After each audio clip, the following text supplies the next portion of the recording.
As a child, I dreamt of exploring the immensity of the world and discovering distant lands. My father gave me my first camera at age 11, and since then I've never stopped looking. I reveal my personal style in each image I create, because regardless of how large it is, the world always fits in my bag. This is my style. Soy el exilio humilde. Soy totalmente Palazzi. Sorteo UDLAP es una pieza fundamental para la universidad, ya que tiene como principal objetivo recaudar fondos para el programa de becas UDLAP y beneficiar a estudiantes de excelencia académica. Los invitamos a participar en este sorteo UDLAP, que este año suma más de 38 millones de pesos en premios. Sorteo UDLAP. Juntos construimos grandes historias. All you need is Cupcake Love. Cupcake Love te invita a endulzar tus domingos con sus deliciosos desayunos. Solo ahí encontrarás los más ricos cupcakes acompañados del mejor ambiente y música. Encuéntralos en Camino Real a Cholula, 4215, Plaza México. Conoce la oferta académica de posgrados. Asiste al Networking Primavera 2014 este jueves 3 de abril a las 18:30 horas en la UDLAP. Les recordamos a todos los presentes que durante la conferencia los edecanes estarán recogiendo las preguntas que quieran hacer sobre la ponencia para poder incluirlas en la sesión de preguntas y respuestas que se llevará a cabo al terminar la conferencia. Nuestro segundo conferencista magistral de esta mañana es el maestro Heitor Gonçalves, Vicepresidente Ejecutivo de Burger King Corporation, con la ponencia Talent is not enough. Heitor Gonçalves, Vicepresidente de Burger King Corporation. Cuenta con amplia experiencia en el manejo de recursos humanos y logística en varias empresas a nivel internacional. Además, es especialista en finanzas, operaciones y asuntos internacionales. Actualmente es vicepresidente, jefe de información, rendimiento y personas en Burger King Corporation.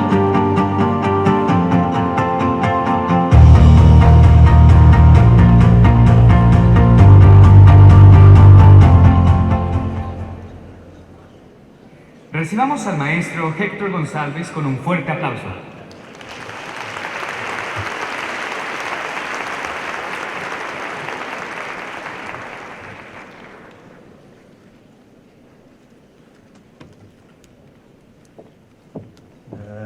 Good morning, everybody. It's a great pleasure to be here, talking to you. It's the first time that I talk to such a big audience. So I'm very nervous. So actually, we have here more than we have the number of employees in Burger King worldwide. So, and I never talk to them all at once. So, first of all, before I start, I would like to make 3 apologies. So, the first one is that I'm gonna be speaking in English. So although I'm Brazilian and I can understand pretty well Spanish, I've been working in English for the last 10 years of my life, and I feel actually very comfortable to share with you my experience and the message that I have here in English. So the second apology is that I'm not wearing a tie. So actually, I work in jeans and short sleeves because I mean we go there where the action is. We are at the restaurants all the time. We are on the front line all the time, even if we are at the executive team of the company. And so I thought that I was properly dressed and elegant, and then I realized that I didn't bring the tie. So sorry for that. Now, the third apology actually is the most relevant for the next hour and a half, and is the following. During this presentation, I'm going to give you a lot of bad news, okay? And I'm going to start the bad news with this.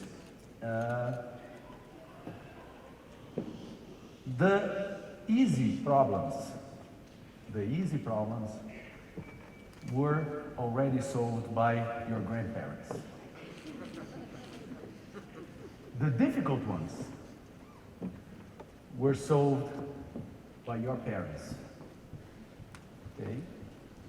So, what's left are the very difficult ones. That's for you to solve. Okay? So, our grandparents, your grandparents, would build a factory and throw the waste in the river. Your parents would build a factory, treat the waste, and then throw in the river. You will have to figure out how to build a factory that does not produce waste at all. Okay? So, for that, we need, your country needs, the world needs you to be great performers. To be great performers is something that is really hard. And I'm going to talk to you about it. And everyone that has been and is a great performer is through a very, very interesting process that I'm going to share with you here. So, let me start. Let me see if I can manage this. So let's start with a reality check. Okay? So let's imagine that what you're seeing here, this white screen here, is all the knowledge that's available in the world. Okay? So, to make this reality check, I'm gonna fall back on my engineering and in math, more specifically in geometry. Okay? So, this is all the knowledge that's available in the universe, in the world, and there's you. Pretty big, huh? I was generous there, right? So, this is you today. Okay? Sometime from now, you will be there. The interesting thing about this is the following. What is your contact with the unknown? What's your interface with what's not known? Here, geometry. Come on. The surface, the perimeter of the circle. Okay? That's your touch with the unknown. After you start collecting information, increasing your knowledge, what happens? Your circle grows, and what happens with your contact with the unknown? Grows also. Okay? So that's the very first thing that we must realize. The more ignorant you are, the more unaware of it you are. So, we know that the real masters are humble. The real masters know because they have so much knowledge.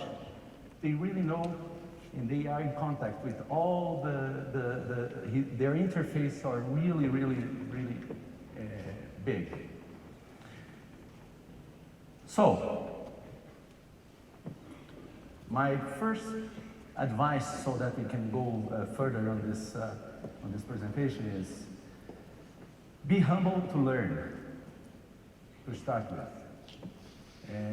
Acknowledge that your interface with the unknown is probably not as big as you think, and as you start learning more, you're going to realize how much more is there to be learned. Okay? Talking about ignorance, there's an interesting story from Mark Twain, American writer. He was used to say that when I was, Mark Twain saying, when I was 14 years old, my father was so ignorant that I could barely stand by him. Then, when I was 21, I was amazed how much the old man was able to learn in only 7 years. So, I have teenagers, children, and so I resonate very well, I understand very well what they mean with that, so what he means with that. So, now, I've been working for 20 years in high-performing organizations, okay? So I joined around 20 years ago a small brewery in Brazil, and this brewery today is the second biggest consumer goods company in the world, just behind Nestle, okay? And that happened in 15, 16 years. So, and I saw all the changes that this organization went through. And the interesting thing that people come to ask me about is what makes someone successful in a high-performing environment, in a high-performing company, okay? And that's a question that I receive again and again and again. So I've been giving explanations and insights on that, and I think that there is one framework that I realize that can represent very well this, or can answer this question. So what you see here is a graph. And when I usually ask people about what is this graph, very often, and more usual than not, people say, that's the share price. That's the graph of the share. And indeed, it is. So this graph here is the share price of Burger King from 2012, June 2012, up to March 2014. Okay? But it also could be very much the graph of a career of someone in a high-performing organization. Okay? So, how is that? It's a trend up with ups and downs. And the interesting thing is that people don't realize that when you're talking about a career, the most successful careers are not the ones and the careers that end up on that top there. In any field, in any high-performing environment, are not the careers that count the most peaks.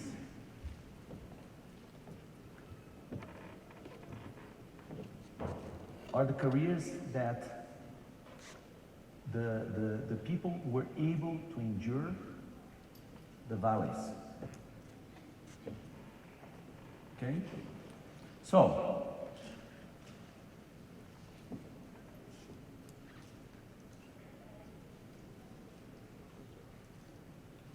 the interesting thing is that you don't see that. Usually, when you are when you look to the past, you see these nice graphs, but when you are on the run, you don't see how this career and how these things are happening.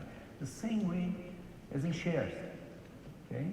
So people try to estimate, people try to establish some standards or some models to forecast the price of the shares, but usually it's difficult. So with our careers, we are in the same situation. So what happens is that the only thing that you see is that thing that I'm showing that right now. You see that you got the promotion, and then you go through really tough times to be able to handle it. And why is that? Because in high-performing organizations, or if you want to be a high performer, you're pushing yourself to the edge. If you come back to the circle example, you're pushing the boundaries. You're putting yourself in a situation where you don't know everything about it. So, you are going to fail. You are going to fail. And that's not bad.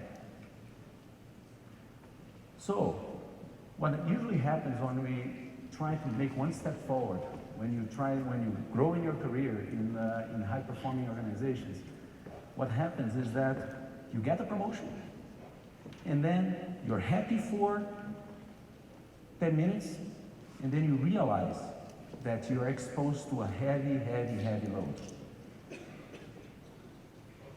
And the point is that you will have to endure, you will have to learn, you will have to expose yourself to several different challenges that will give you the perception or the feeling that you're walking backwards. You're going to have the feeling that you're not getting further. And this is the most important moment on your careers. Okay? So, what I've seen more often than not is the following.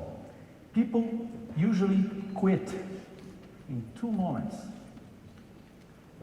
They quit. Let me see if I can point here. They quit here. They quit when things go really bad. They quit when they're putting all their efforts and they don't see anything further, that they are not performing, they are not getting there. And people quit also here on these two crosses here. And it's a pity, because this process of going through the deep, this process of enduring this learning process is exactly what puts you at the point to be able to perform on a higher level. It's your learning process. It's what I call the maturing process. Okay? So this process here is very, very similar to grief. Okay? You realize that you have to give time to the thing to happen. You have to give time to make for things to make sense. And on top of that, you have to put a lot of effort, a lot of work. If you come back to the concept or to the image of the share price, okay? When the shares are down, what you're supposed to do? Sell? No, that's stupid. You buy more. When the shares are down, you have to buy more if you have enough resources. That time is a time to invest. But it's tough. You need to have stomach. You need to have stomach. The same thing in your careers. That time there is where you have to put the most of your effort. Is where you have to dedicate more hours. Is where you have to overcome your frustration. Is where you have to wake up in the morning and say, oh my God, I'm gonna do this again, and I'm gonna do better. So, and that's no different than, for example, the lives of sportists. Sportists, when you realize that they're getting a gold medal at the Olympics, that's not because of a divine gift that they had. Very unlikely. That's the result of years and years and years of enduring.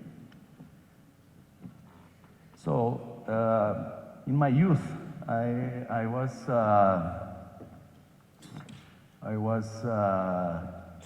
practiced Olympic gymnastics for 13 years.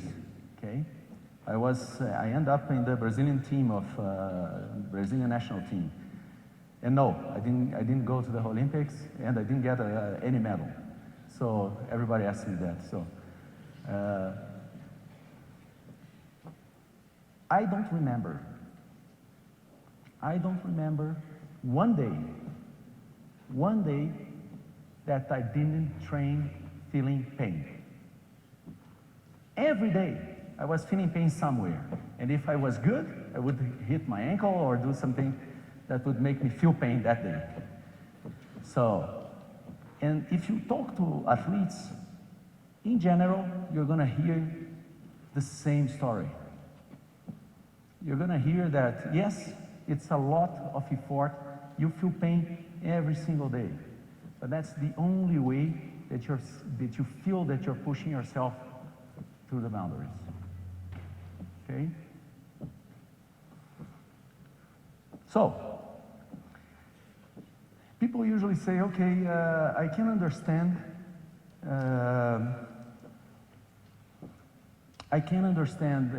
sportists that they practice, they do all those big, amazing trainings and dedicate several hours to. But how can I do that in work? How can I resonate? How can I survive the deep? So, there are 8 things that you should do. Actually 9. So, I'm going to go through it. So, first of all, you go through the deep by practicing.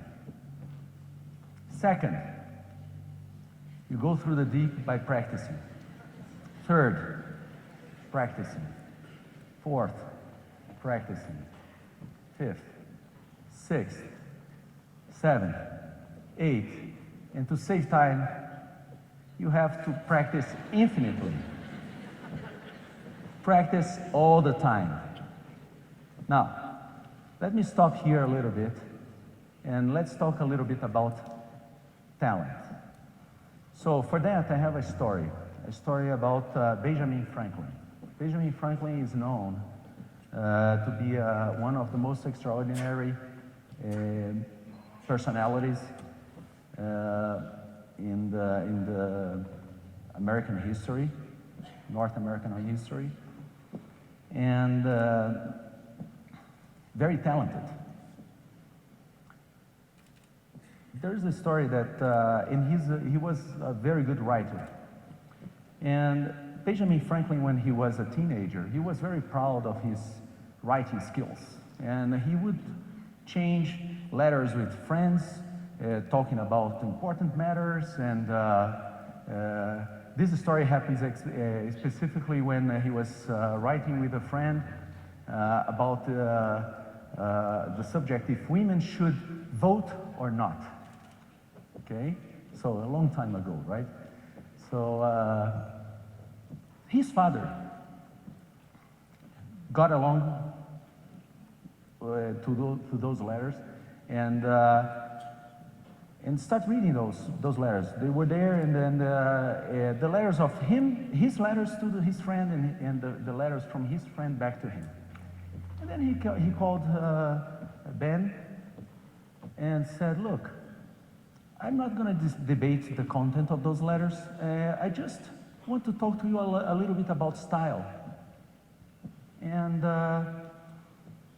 then he started telling Benjamin Franklin, said, "Look, you have very good things about your writing," and was describing some of the skills that he had. And then he started pointing how different or how worse he was in his writing comparing to his friend. So his father exposed him when he was a teenager to a very interesting confrontation, right? He said, "Okay, you can do some good things, but here is the reality check. Here's your feedback." So he was already a very passionate person at that age. So he responded to his father by acting and doing something very interesting that not many people know. So he got along with he got one of the most important magazines or article publications that he had at that time. Was called The Spectator, and was beautiful English writing. And then he took one of the essays of that, and he didn't only read. Good performers, average, probably anyone that was not with his determination would just, okay, let me read a lot about, let me see good examples of good writing. But he did much more than that. He got those essays, and he read sentence by sentence and took note of the main message that those sentences wanted to convey. Then he let it apart for 1 week or 2 weeks. And then he forgot about the essay, the details of the essay. And then he took his notes again and rewrote the whole essay in his own words. So, and then he took the essay and compared. So he had a reference, and he could measure against and find out what he was doing wrong. But he didn't stop there. He realized that he didn't have, one of the reasons why he was not writing very well or as good as he would like to, is because he didn't have enough vocabulary. So what he did then, he designed, he figured out that poetry is something that really pushes you to the edge, because to convey some messages, you have to pick and choose words. It's not just one word that would fit. That word has not only to fit the content, but also the rhythm and the rhymes. So he rewrote the article in poetry. So he had to explore and had to find out the right words and research words. And then he was not, that's already amazing, right? That's already, but he was not satisfied with that. So he realized that one of the things that he didn't have good also was the structure of the text. So he did then something different. He did again, sentence by sentence, what was the message around those sentences. He cut in small pieces each sentence. He mixed them all, let for 1 week, and then after that, he took sentence by sentence and tried to rewrite the article, reorder the article. And he did that again and again and again and again and again, with several articles. And that's how he became one of the most structured, one of the most impressive writers. Okay? So, the important message here, and it's bad news also, and it's daunting, what I'm gonna say is that if talent at all is the explanation for success, okay? It's probably the talent as we know, as we name it, as a divine gift, a gift from the gods that we know, usually like to say. If it contributes at all to success, it's gonna be a small, really, really small portion. What really makes people successful, what really makes people extraordinary, what really makes people high performers is practicing, is doing it again and again and again. Now, it's not simply practicing, it's not repeating what you know, because that contradicts what I've been saying until now. It's practicing at the edge. It's practicing by pushing yourself, by doing things that you're not good at. Most people fall on their comfort zone. They say, okay, I've been doing this and I'm good at it, gives me pleasure to execute this because I'm good at it. No, artists, sportists, businessmen, writers that are really amazing, they are always navigating on the edge. And they are failing again and again and again. And they are learning with their failures. And they are becoming better. But that doesn't make them relax. They are then pushing themselves again to the edge. Okay?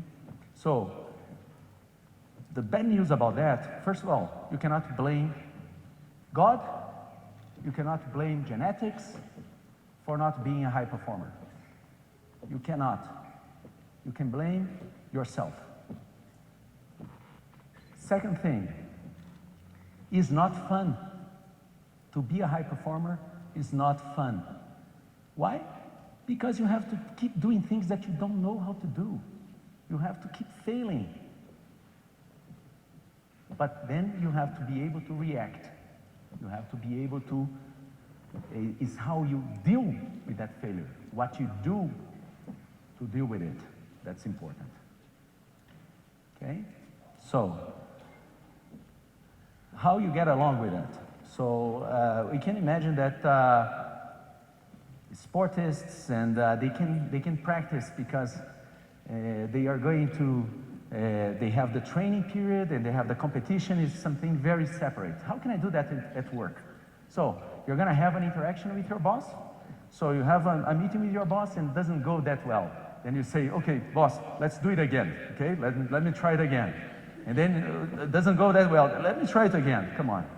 It's not going to be fun for you or for your boss. So what you do, how can you practice? How can I practice during my career? Okay, so to practice during your career, to practice at work, you might not have to use, you're going to use similar strategies that sportists usually have, but designed on a slightly different way. Okay, so you have to get along with these three things. Okay. First of all, goal setting. So you have to establish goals. So to establish goals, high performers don't establish goals like other people do. Okay? So let's go one by one. High performers, yes, they set goals by on the outcomes. Yes, we have to increase sales. We have to reduce cost. But this is your end result there. High performers establish or set targets on the process. I have to increase sales by anticipating the needs or by identifying the specific needs of that client. I have to reduce cost by reducing the price of that commodity, by negotiating with this vendor, and I need to reduce the cost by reducing consumption, minimizing the waste. So, high performance is specific. High performance is measurable. Like the Ben Franklin example, you have to set a standard and measure yourself against that standard. High performers do that. High performers really establish those metrics, those references. If you go only for the end result, you don't learn. I have a story, a personal story on that. In my career in Anheuser-Busch InBev, so it was Brahma, then InBev, and then Anheuser-Busch InBev. During these 15 years, I was 15 years there. I did all kinds of jobs, okay? I did all kinds of jobs, but marketing, but legal, and in legal and marketing. In legal because I'm not a lawyer, in marketing because people don't like my ideas. But anyways, I was this time in procurement. I was just starting procurement. And as a good, high-performing organization, what they did, they put me there, and the biggest thing that I have negotiated so far at that point was my rental. And they gave me $500 million to negotiate, to take care of. So I was all excited about it. And then my first negotiation, I said, oh yeah, I'm gonna really do this thing right. So I told to one of my reports, I'm gonna enter in this meeting with this vendor, and I'm gonna ask 30% discount. Because it's too expensive, we need the 30% discount, so I'm gonna do that. So I enter in the meeting, I sat in front of the guy, I told the story. Look, you know, you're in a very critical situation, and we need to make the savings on that, and we don't have enough resources to deal with that. I need 30% discount.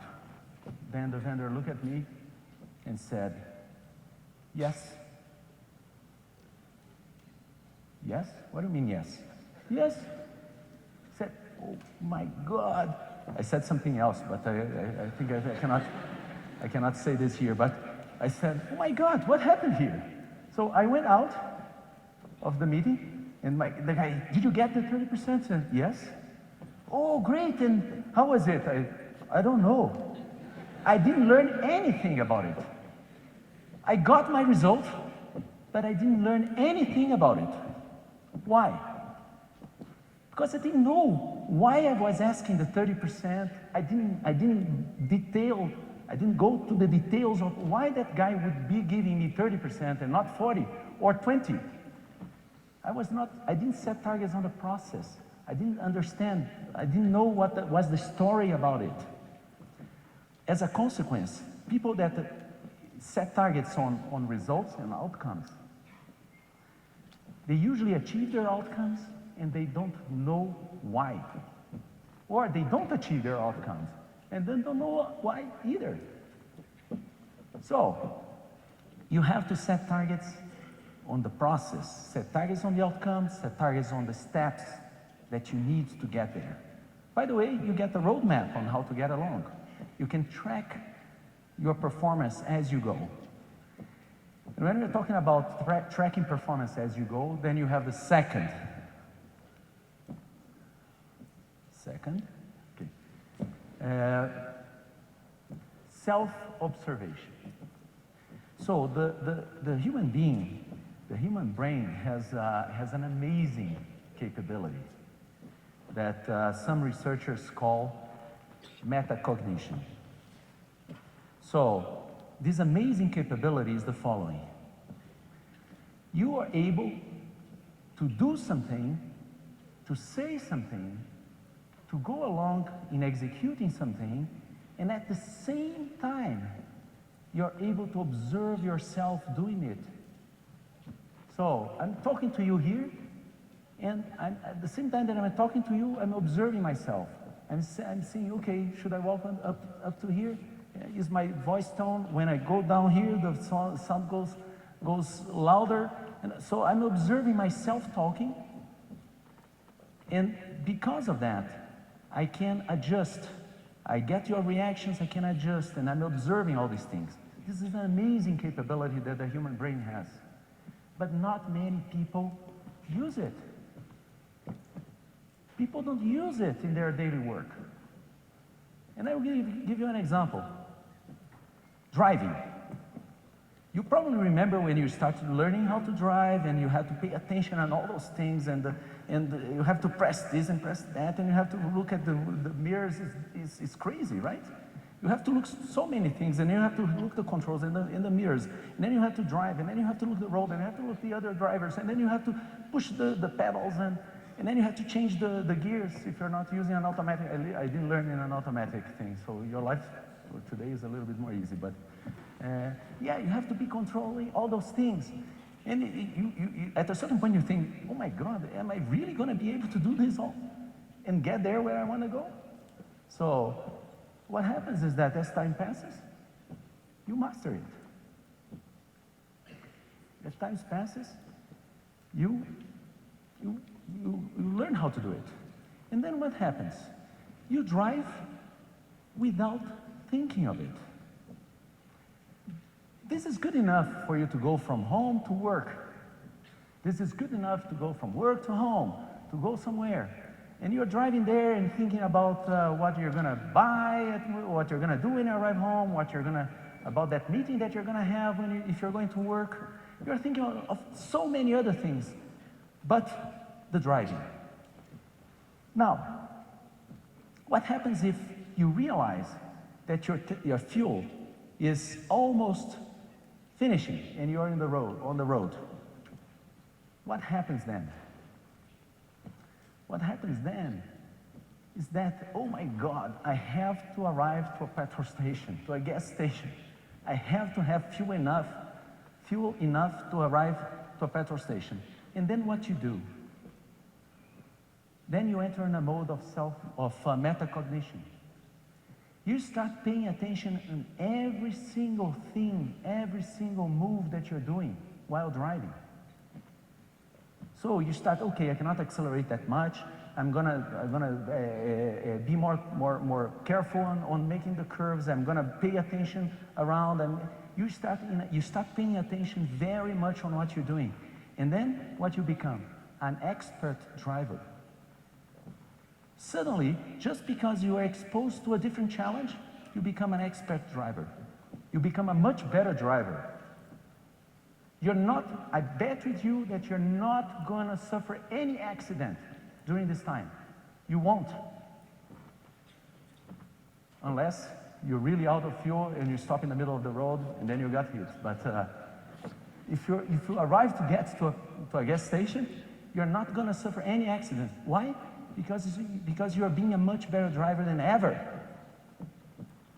Okay? Now, there's another thing that many people fail. They establish a process, they start working on the process, but they don't trust it. They simply don't trust it, and they keep switching. So, that's like being fit, right? Everyone knows what's necessary to be fit, right? Shut your mouth and exercise. Simple. Right? So simple. So, how many people really count their calories, their intake of calories?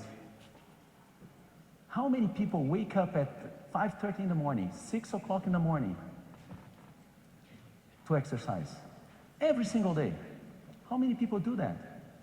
And then people keep asking, what's the best diet? Anyone.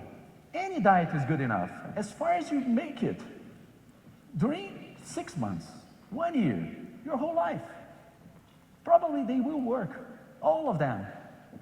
Unless those ones that you just drink water, but okay, then you might be in trouble. But probably all, but people don't trust the process. They're searching for short results, short-term results. They don't endure what's necessary. They don't endure the pain that's necessary. So, you probably heard already about the 10,000 hour rule, right? To master something, you should practice that thing for at least 10,000 hours. 10,000 hours, if you practice at 5 hours a day, and you take 1 day off, plus the holidays per year, that means something like 6 to 7 years. 6 to 7 years of practice. But it's not practice of just keep repeating what you know. It's 6 years, 5 hours a day, every year, pushing every single day your limits beyond. Now, let's come back to talent. Let's talk about a talent that people usually talk about and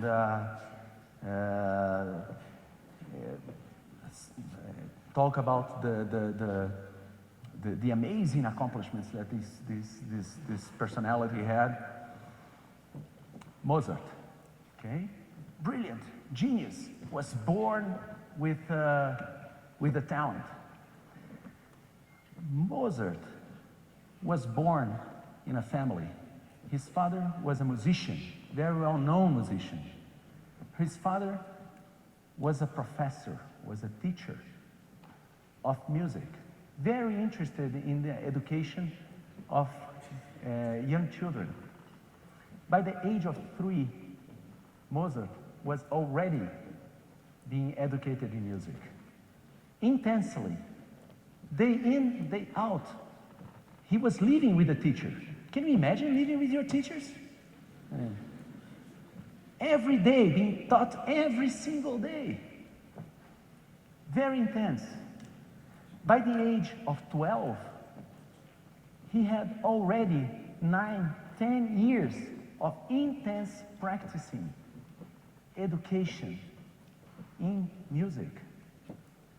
And honestly, there are several things talking about young age, Mozart at young age composing things and creating. That's not true. That's not true. His first compositions were assembly of compositions of others.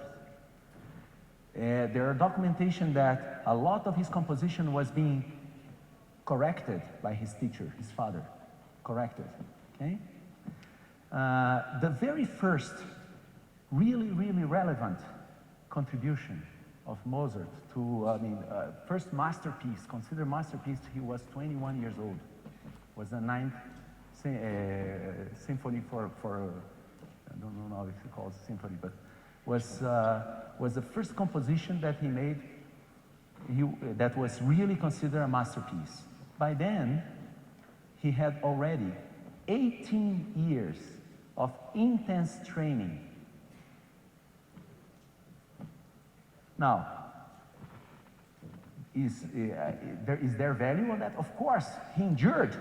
That's where the talent was. He was passionate about it. He loved it. He probably had some skill. But the success, the amazing accomplishment, happened through hard work. Hard work. Let's go to the other spectrum. Tiger Woods. Golf. Okay? Also, in the US, he's considered the Mozart of golf. Okay? At 12 years old, he was winning championships. And he was he had amazing accomplishments. Okay? Actually, at 19 years old, he was first part of the US team, and he didn't win his first competition. Okay? Now, again, Tiger Woods was born. His father was a golf lover. He was a teacher also.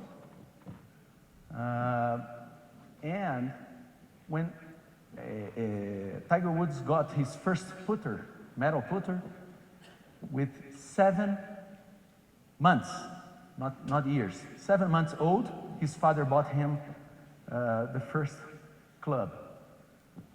At 3 years old, with 3 years old, he was already on a golf court, practicing with his father. When he was still on the high chair, he would watch his father every day playing golf.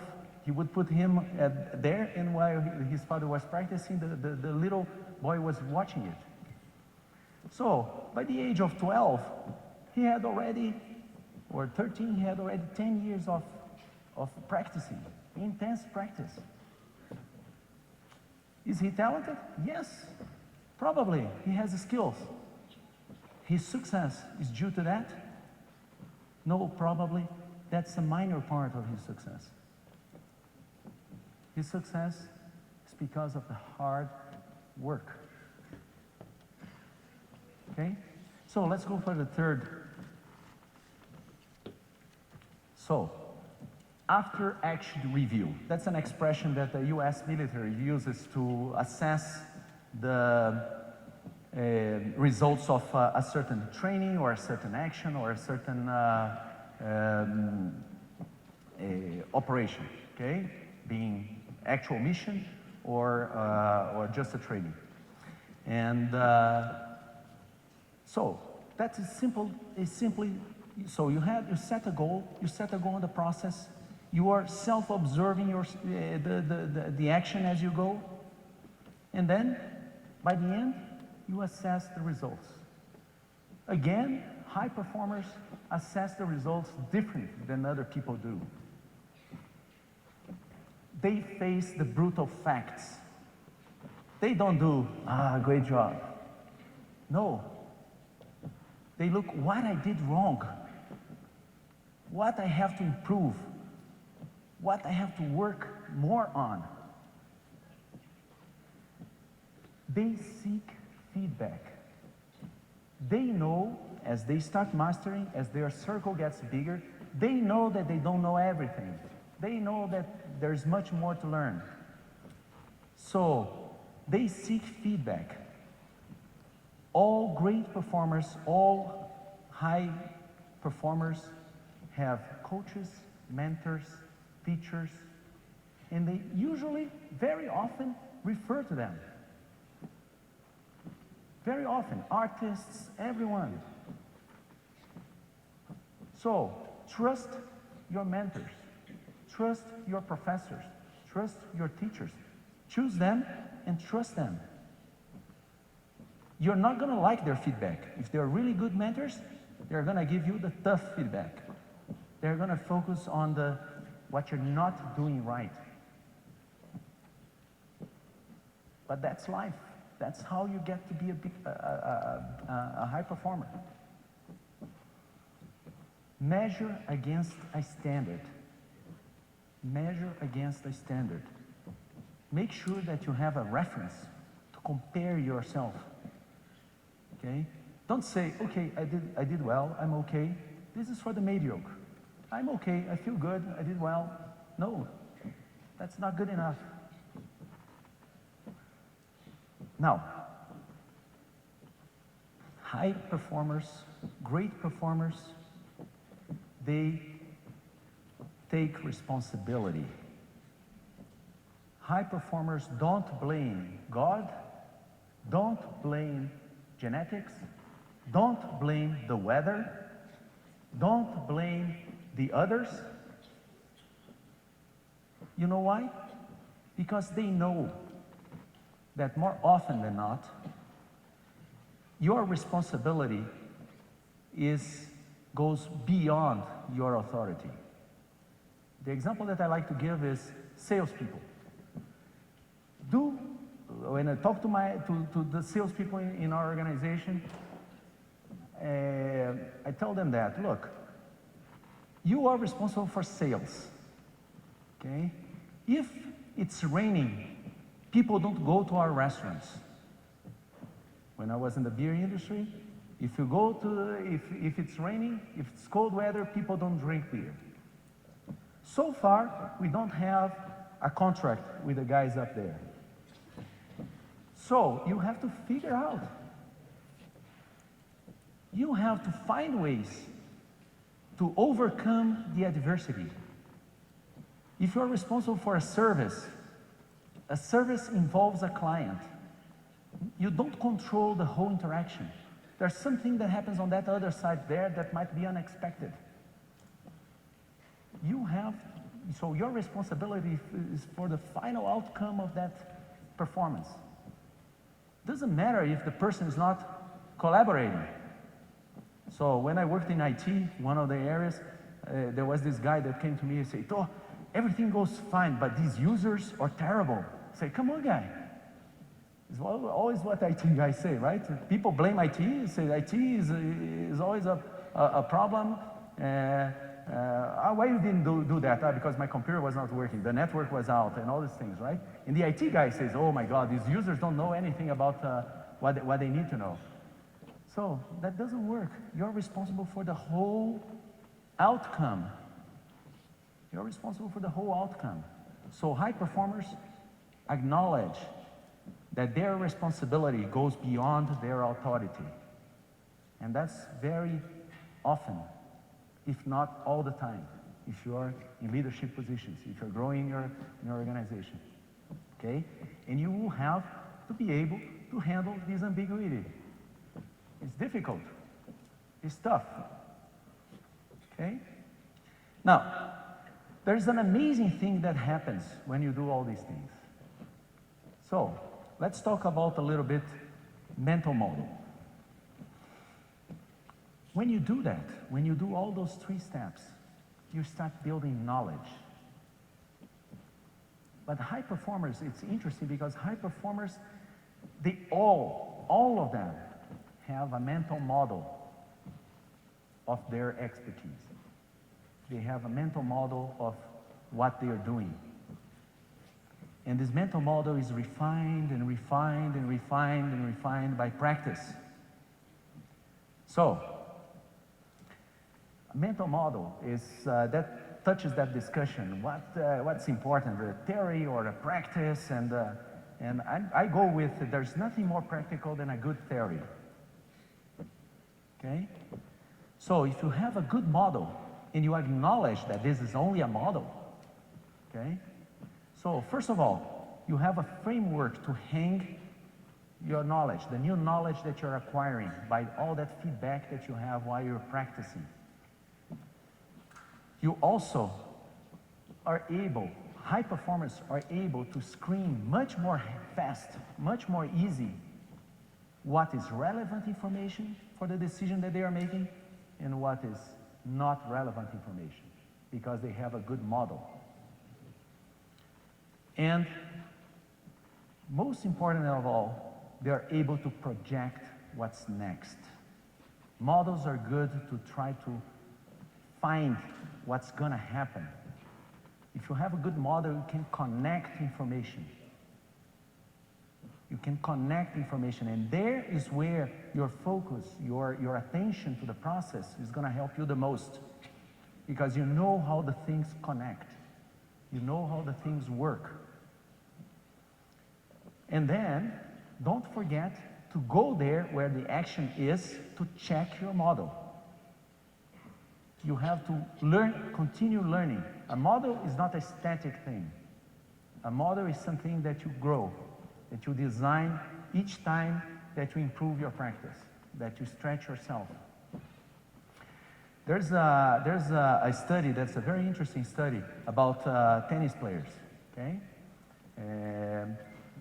Now in Miami, this weekend was the final of the Sony Open. So I remember this example while I was preparing this presentation.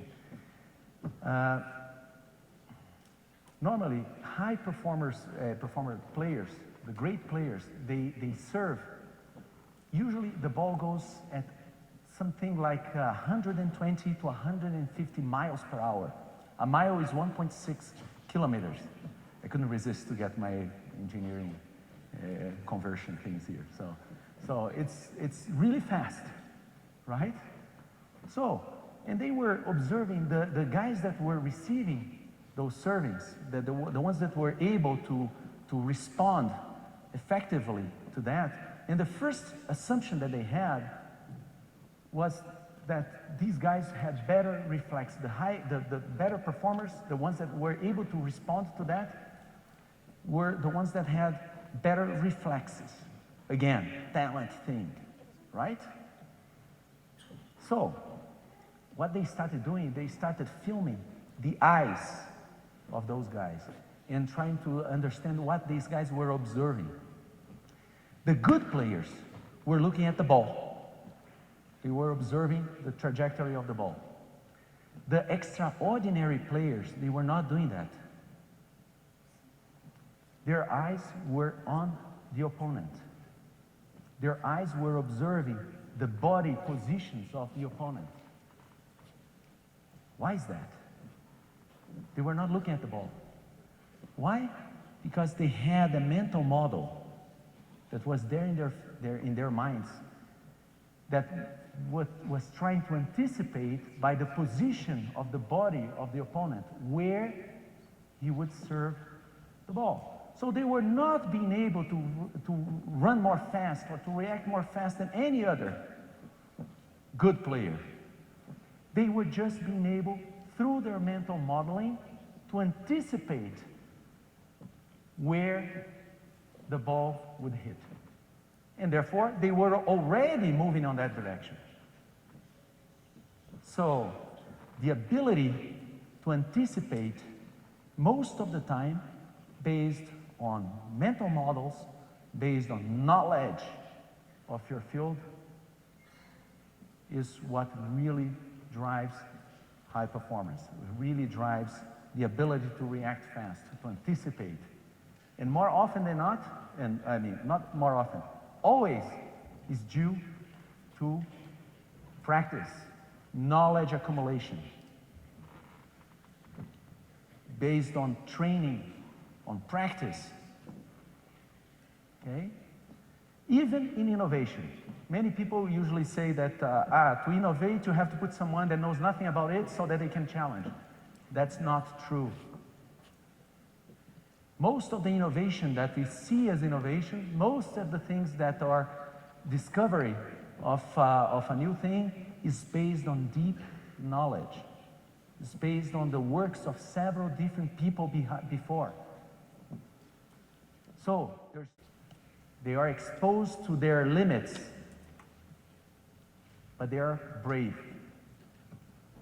Courage is that quiet voice that says, tomorrow I'm going to try again, no matter what. That's what drives the high performers. They endure the way, and they are brave. Thank you.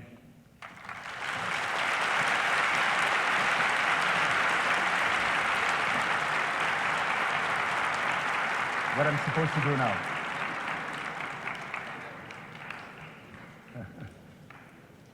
So I think it's Q&A now, right?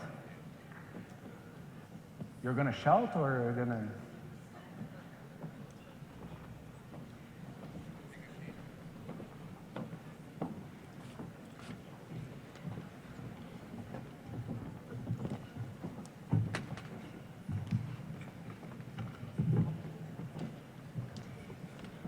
Muchas gracias, maestro Gonçalves, por su presentación. En este momento, damos inicio a la sesión de preguntas y respuestas, que será moderada por la doctora Elizabeth Salamanca Pacheco, jefa del Departamento Académico de Administración de Negocios Internacionales UDLAP.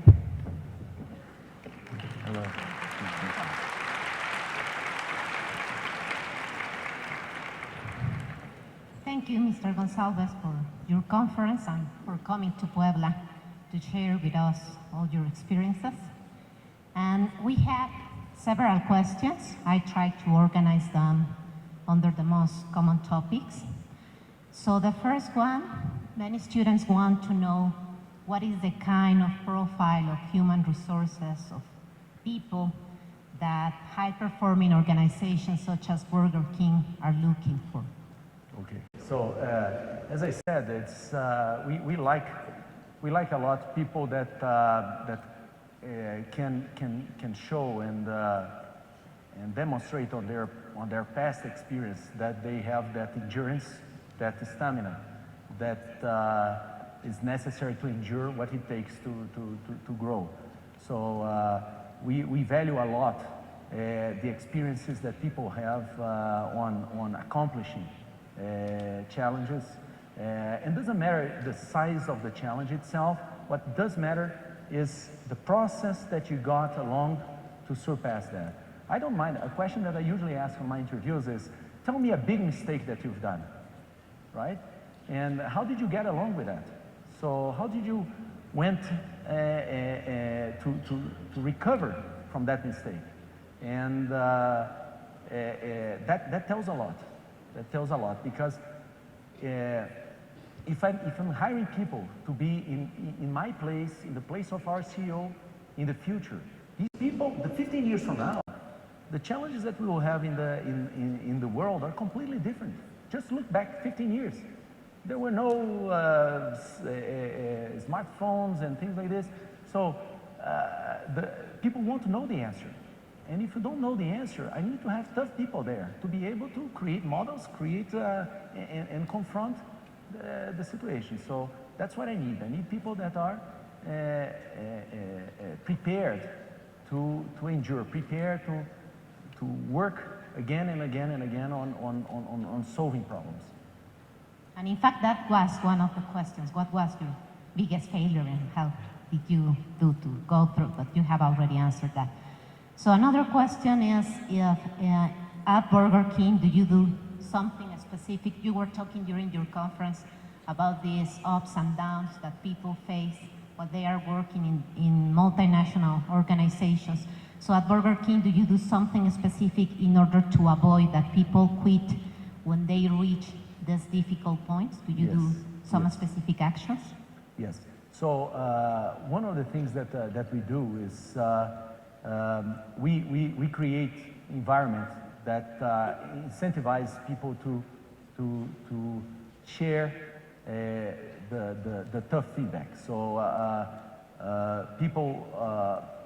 we develop in people the ability to solve problems. We train people in problem solving.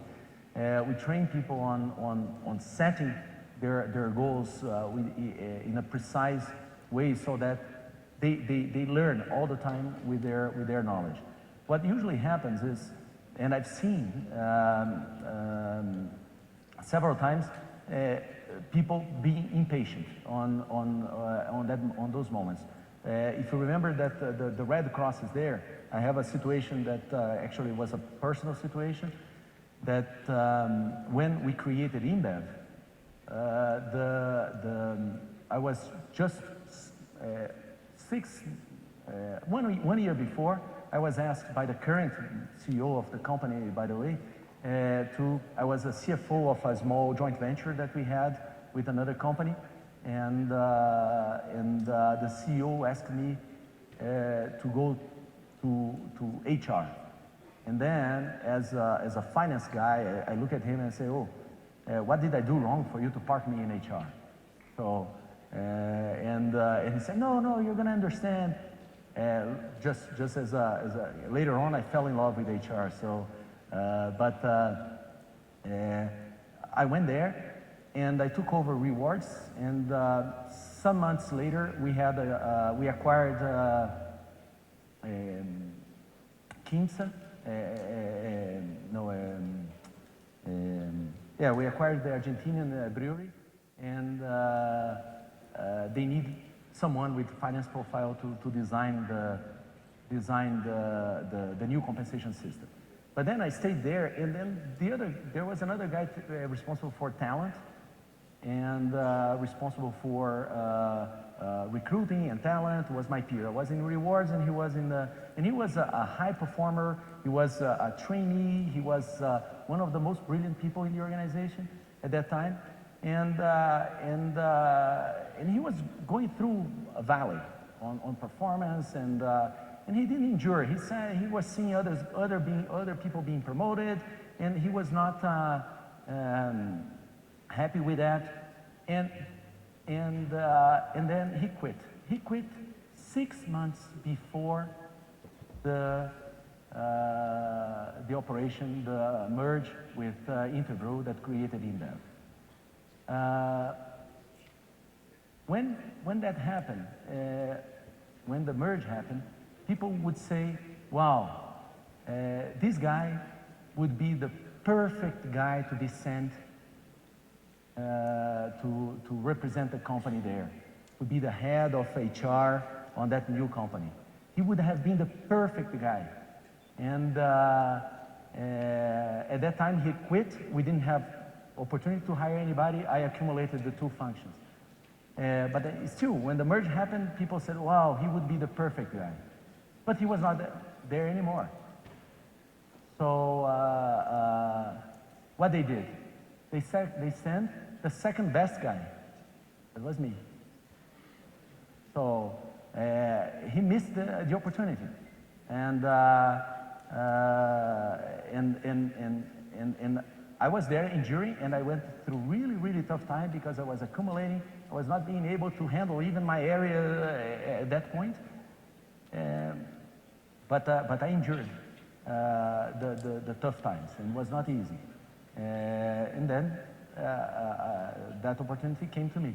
So what we do is we try to expose people to the challenges. We coach, but there's a lot about the individual, a lot about the understanding that the company will give the opportunities. We promote, we have a very strong meritocratic culture, so we promote the ones that are at the point that will be able to handle the challenge. We promote people always before they are ready. Always. You never enter in a job in our companies knowing what to do entirely. You might know part of the job, but that's how we foster leadership, how we develop leaders, by exposing them to the challenges and exposing them to the dips so that they can learn and they can develop. So after seeing this process happening again and again and again, people realize that the company is investing on talent. So that's what we see as a way of developing this leadership. We have also training, more specific classroom training and things like that, but most of all is that a realization that you're there, and each interaction at work is an opportunity to learn. Okay. In the last conference, we heard about this problem of Mexico, that we have a very high level of obesity. So a lot of people are asking about this. What is the objective, or what is the specific commitment of Burger King in countries such as Mexico that suffer a lot from this problem? Yeah, you can imagine, when I was in the brewery industry, people would say, alcohol and all these things, so I had to answer a lot of questions about that. Now in the fast food industry, I have several questions about that. So there are several ways of addressing this. So there is first, the responsibility of the company to make sure that there are options. Okay? So the very first thing that we work on is, first of all, informing the consumer of the content of our products, of our menu. Second, making sure that we have alternatives, that we have options in the menu. Okay? So we create a range of options in the menu that you can have from as much as 50 calories up to 1,000 calories. So, we have even specific products designed to be less caloric. So in the US, we launched a product that's very interesting that we are going to roll out. That is we call the Satis fries. So it's French fries that are 40% less calories, 30% less fat. So it's engineered with the vendors. It's a partnership. There's no additives, nothing like that. It's more on the process of designing the product and the process of having the starch protection. So it's a very well designed product. It's a beautiful product. And in that one, we are making available to the consumers. We are adding to the kids' meals because of this concern that we have. So there's a lot of concern from the side of the industry with making sure that we make that we have choices. Now, said that, parking and making a little bit of a bridge with my speech, health is a responsibility of every single one. Every single person has the opportunity to make their own choices. So we believe that, and there are in the U.S. was just published now, a professor, a high school professor, asked his students, because there is this old study that this guy went to have a diet only with fast food and got obese in 60 days and things like this. And what this high school professor did was the following. He said he was talking about nutrition, and he asked his students to prepare to him a diet that would follow the good practices of dieting, like control of calories, intervals between eating, regular exercises, and what you should do in general, with one specific request, that all the food should come from fast food. And after 60 days, he lost weight. He lost weight. And he was commenting and saying, yes, I ate the sundaes, I ate the burgers, the cheeseburgers, the fries, all these things, but in a structured way, in a way that was following what would be good practice of nutrition anyways. So to match this kind of possibility, the company has to do what? Provide information, provide resources to the consumer to be able to make the choices. And that's, and of course, as we can develop new technologies and develop new things, make available also products that are more interesting, like this example of the fries. But that's what we are doing. Basically that. So I think that this is a very important initiative, very big concern on our side. We are not on a business of having people dying of heart attack, right? We are not.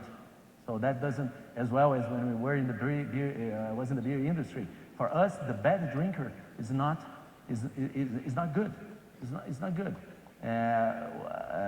In the fast food, we are in the business of flavor, of being able to have good experiences, and that's what's important for us. So that's what we're trying to provide.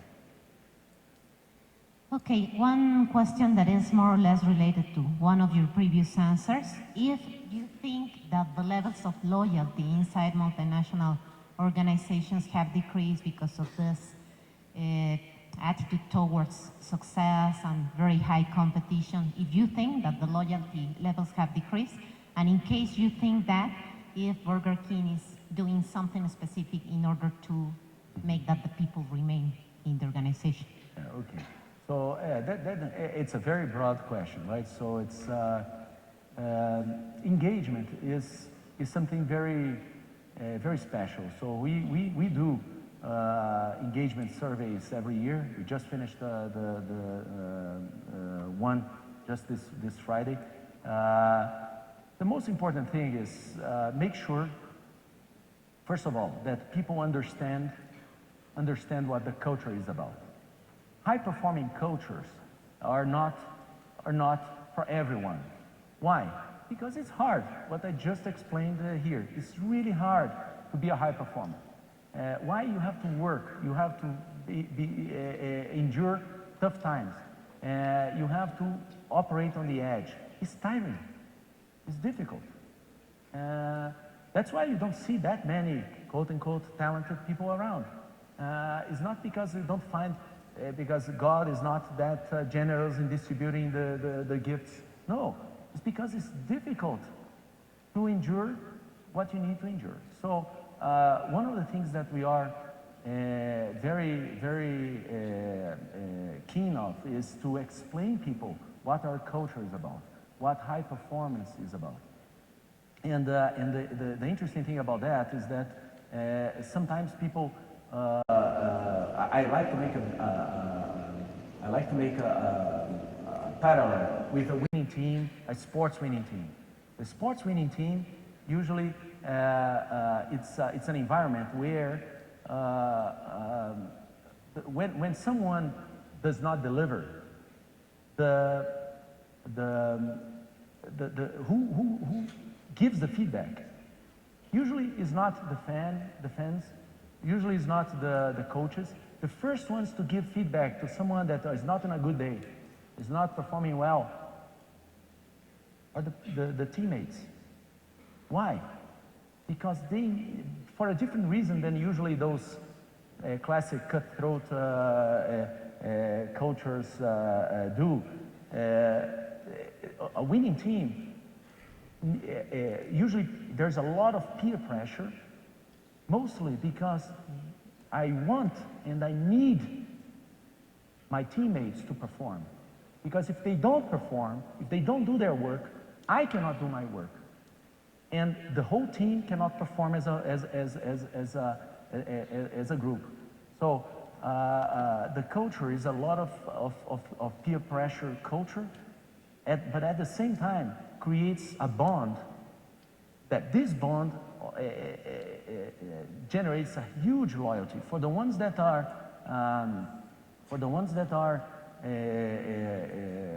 aligned with this culture, that want that. The loyalty is great. The loyalty is huge because of that trust that is built around the performing team. So as you see in performing teams, you usually see a very strong bond around performing teams.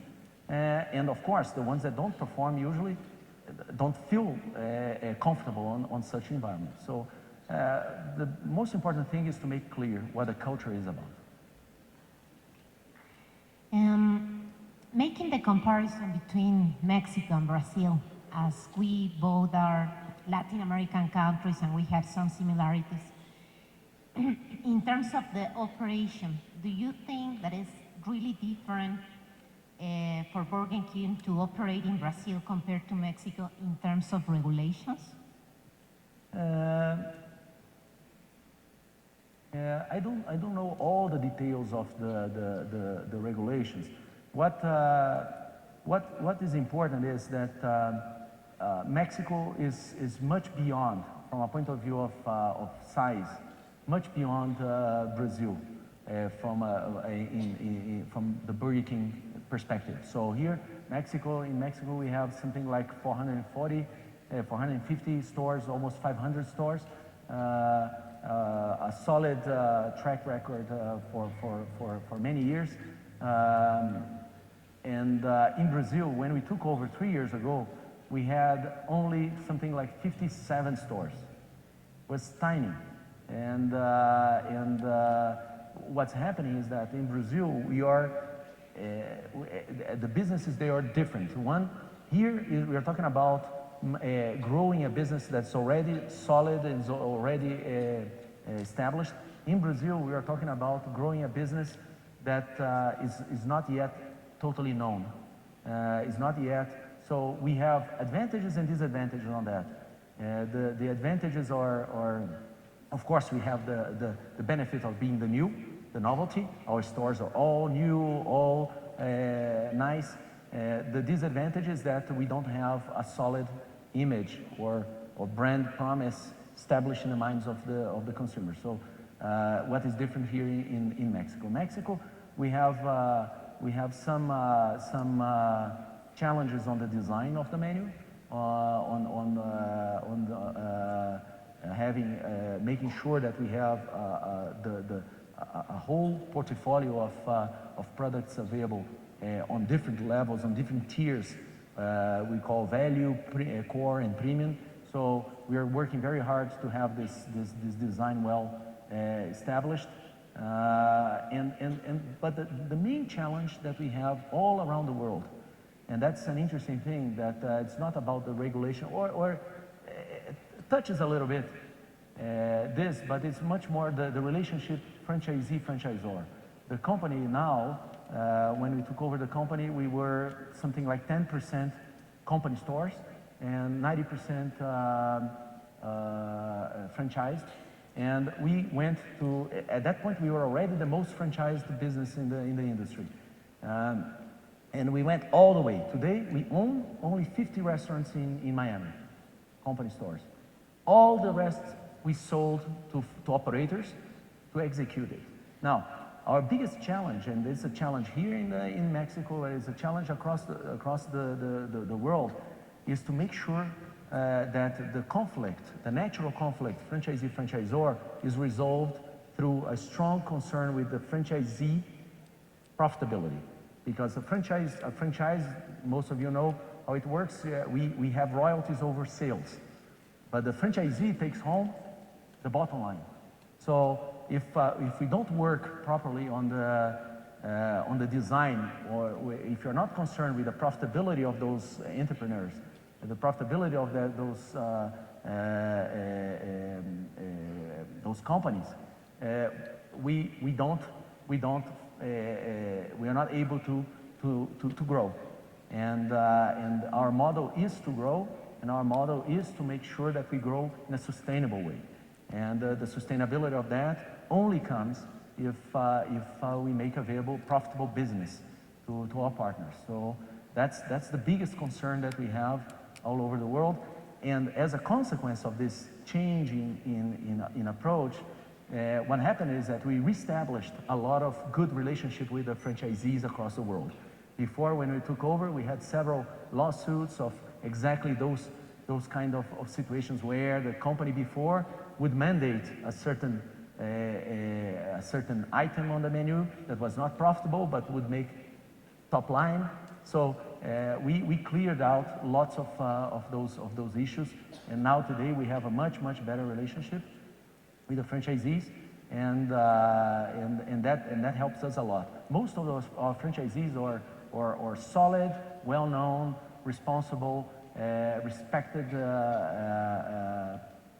people in their countries, and we choose them very carefully because we know that their health, their ability to invest in the business is what's going to make the business grow, and what's going to make the brand fulfill its potential. Okay, so just for you to know, for you to have an idea on when we bought the company 3 years ago, we paid $4 billion for the business. Now, if I would ask you, how big McDonald's is from bigger than Burger King, and if you ask this, of course, depends on the country, but some people would say, it's 2 times, it's 3 times. They have 3 times more stores than we have still. And people would say 5 times. Actually, the market cap of McDonald's by the time we bought the company was $80 billion, 20 times bigger. But the 2 brands are not that far apart from a point of view of awareness, from a point of view of, so that's an opportunity. That's a great opportunity. And a lot of work to be able to make the brand, or bring the brand to fulfill its potential. The last question, how did you get your position at Burger King being a foreigner? You have already explained some of this story, but do you identify some other aspects that, regardless of being foreigner, if we consider the nationality of the company, that may happen this? So a multinational company has to have a multinational staff. So that's, for us, is totally clear.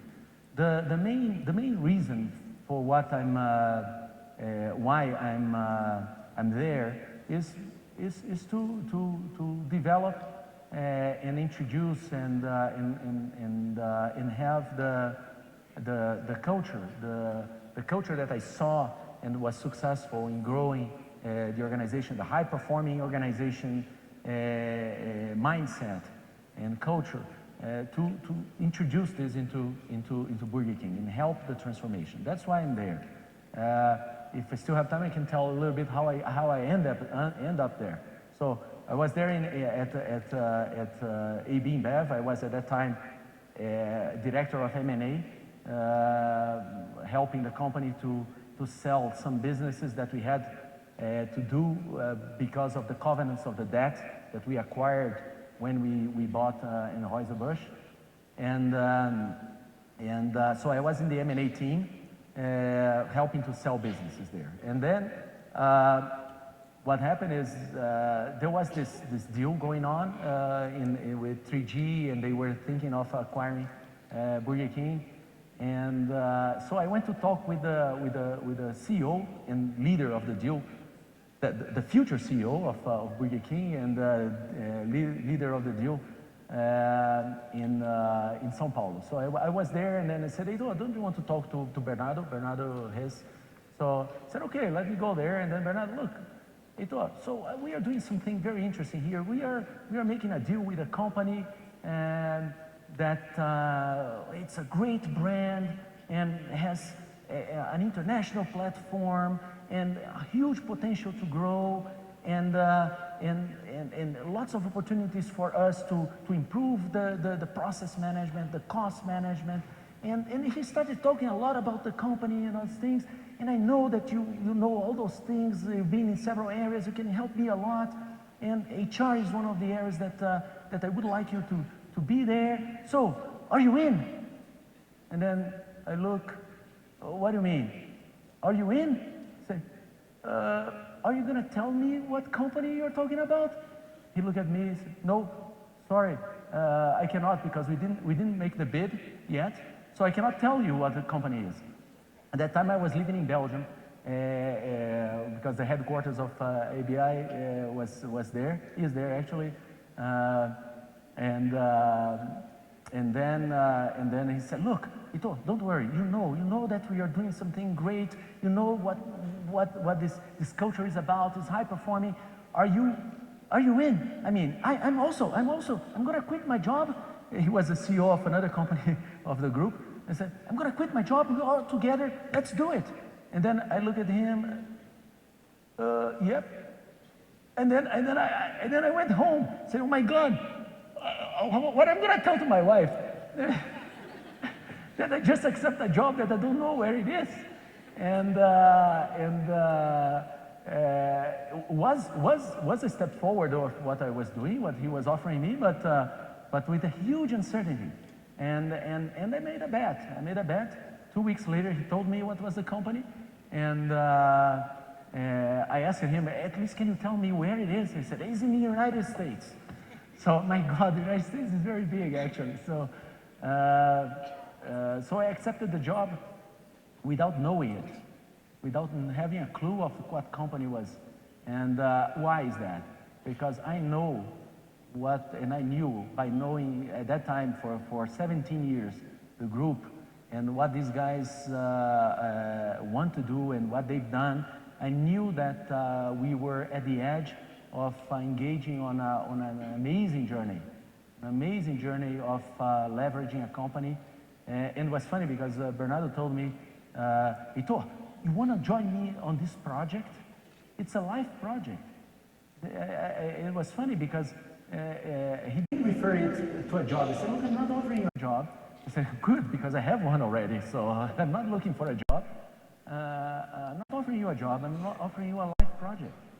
I'm offering you a challenge, I'm offering you something amazing. And I went for it. So that's more or less how we do things. It's very much about passion, it's very much about joining a project, it's very much about pushing ourselves to the edge. So that's what it is. Mr. Gonçalves, thank you so much for your time. Thank you very much. Thank you. Thank you.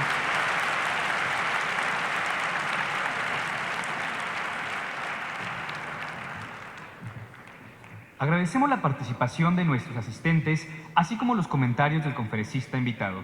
La Universidad de las Américas Puebla y el comité organizador del simposio hacen entrega de un reconocimiento al maestro Gonçalves por su excelente participación en Reto Negocios UDLAP 2014. Muchas gracias.